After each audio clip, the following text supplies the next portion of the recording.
And why I feel Nintendo's reason is kind of not true. So good morning, Mario, and good morning, Switch fans.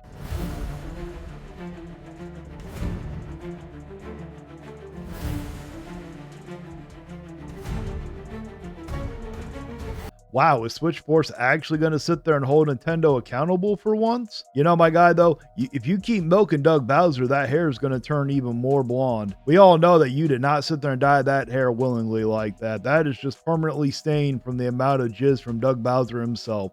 And also, stop saying good morning to Mario. Mario is literally one of the most overrated characters in Nintendo history. If you're going to say good morning to someone, say good morning to Yoshi. Yoshi is way better than Mario is. Well, let's get into this video. And Nintendo straight up told these journalists it's because there's a big day one patch. Switchforce, you actually believe that? You really think the reason why they can't give them out is because of that day one patch? Now, yes, they are going to have a day one patch. I'm pretty certain every modern console when it comes out has a day one patch, but I'm pretty certain they could roll out that thing before that. In my opinion, the reason why that Nintendo is not giving out review units until launch is because they don't need to. They literally don't. How successful the Switch one was, they don't feel like they need to. Now, when it comes to Super Mario Kart World, I don't think that they want to give out a review copy because I think anybody with an IQ above room temperature thinks that this game is not worth $80.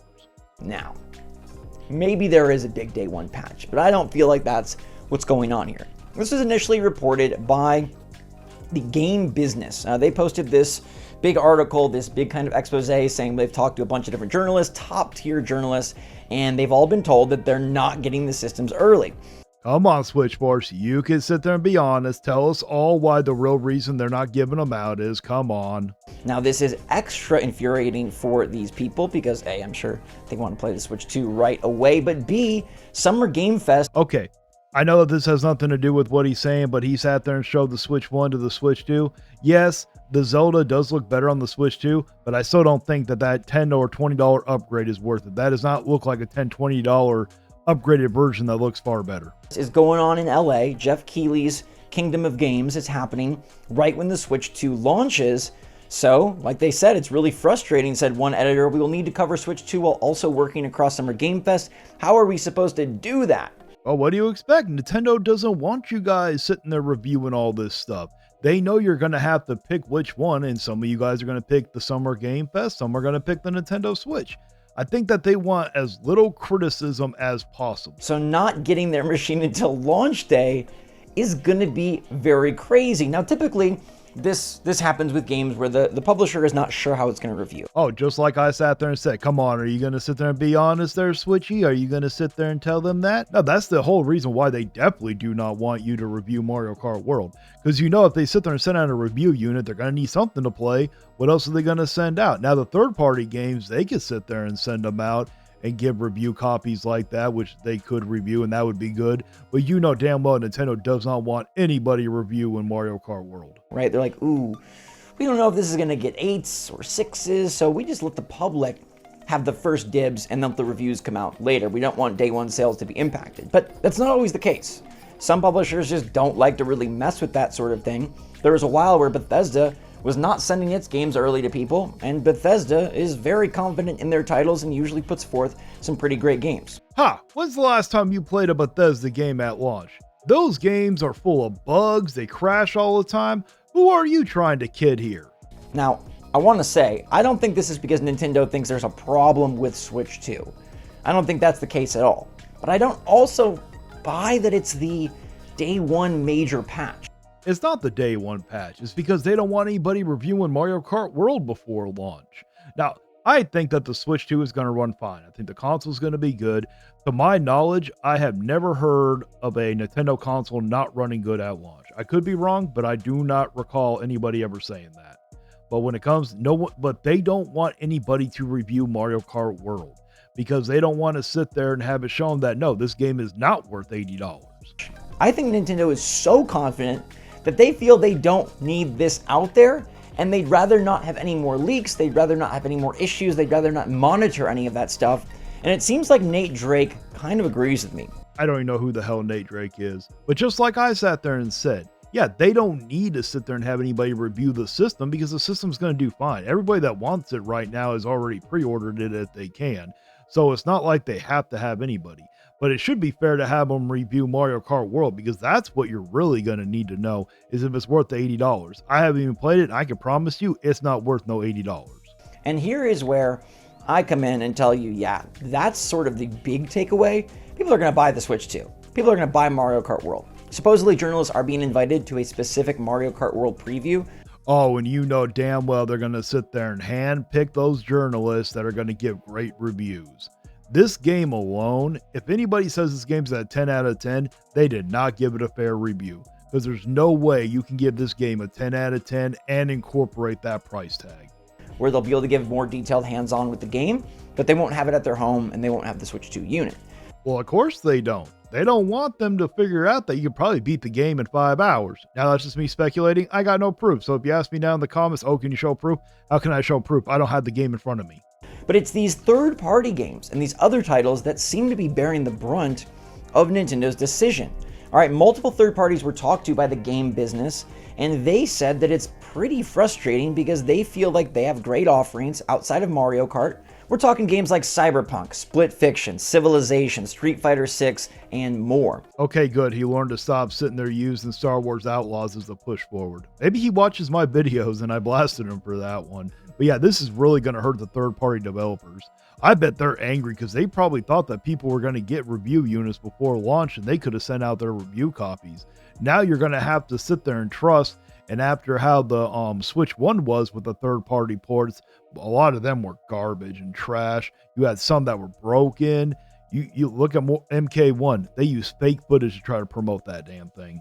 So one PR boss told Game Business, the lack of independent critical validation is going to make it very hard for us. Maybe we would have been better off waiting a few weeks. And I think you've kind of already seen a bit of that mentality where, yes, Nintendo made direct deals with some companies that wanted their games right out at day one. Yeah, they should have waited. Now, it's not entirely their fault. You know, from my knowledge, most companies do give out review units before launch. I think this is one of the first times that they don't. So I do believe that those third-party people did have a reasonable expectation that they were going to sit there and be able to have these games reviewed before launch. But it does feel like a lot of third parties are kind of pausing around the launch window because maybe they sense Nintendo was being weird about it. One, there was the case of Nintendo not letting companies announce their Switch 2 games.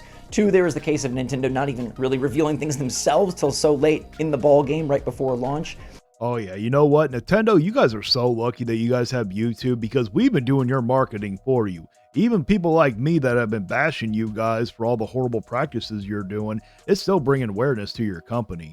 They have done a terrible job at marketing, the third party. It's all because of us why they're all getting marketed. And three, letting Nintendo kind of do the Mario Kart thing at launch and then have your game come out a month, 2 months, 3 months, 4 months down the road. You're still hitting a good window. 1 month, 2 month, 3 month. Come on. Do you actually think you're going to sit there and play that game nonstop for 1, 2, 3, 4? Come on. They have to release other games. You can't sit there and release a new console and only have one game at launch and then have that game the only game for a month, 2 month, 3 month. Are you forgetting that, what is it, in July, I think, or August, that you're getting Donkey Kong Bonanza? You're still coming out before the big Black Friday spending and holiday spending rush, and you don't have to deal with this initial launch period where Nintendo is being, seems difficult, honestly. Again, I don't think this is a case of Nintendo like worrying, struggling, being fearful. I think this is a case of Nintendo being like, oh no, it is. They're already scared of all the backlash they've been getting from Mario Kart World. I promise you it is. The whole reason why is because they don't want to give review copies mainly for Mario Kart World. We got the goods, we don't need you. And let me just say, as someone that has reviewed games and covered games early for about 15 years now, that's not a good precedent. Nate Drake is right. We don't want these companies to believe that they don't need or don't feel the obligation. Well, at least he's honest about that part, but he can't be honest when it comes to the Mario Kart World, because honestly, I have never recalled that he sat there and said that game is worth it or not. I think in his mind, it don't matter. They can come out at $100 and they would sit there and, or he would sit there and buy this.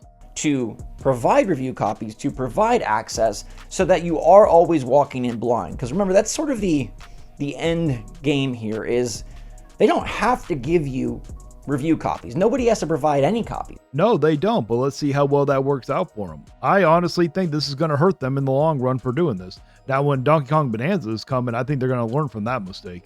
They could require you to go buy the game, They could require you to review it after launch. And all that does is provide more murky waters and more confusion for consumers, which is never a good thing. Take Mario Kart World even, for example. You won't really know exactly how expansive the open world is, exactly how fun all those P-switches are, exactly how time-consuming all those challenges are, if there's anything great to unlock at the end of it. Yeah, all those P-switches are probably going to be like all the Korok seeds with Breath of the Wild. You're probably going to get a glorious piece of poop, but a different color one. Or any progression whatsoever, if these reviewers are not getting access to the game before launch. You're probably buying Mario Kart World anyways, and that's what Nintendo is counting on.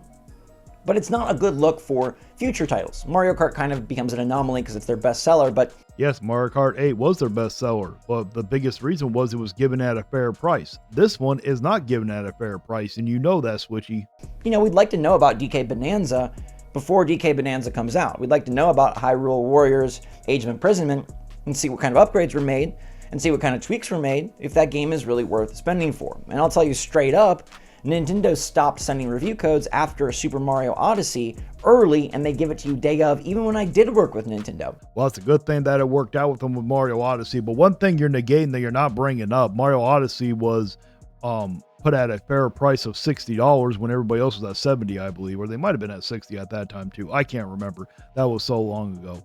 But with Mario Kart World especially, they're releasing that at the highest level a game has ever been out for $80. And now you're expecting us to start coverage? It's not really what people want to see. It doesn't really help the reviewer or the YouTuber or the writer, and it definitely doesn't help the people looking to buy the game. Well, of course, but since when does Nintendo care about you guys?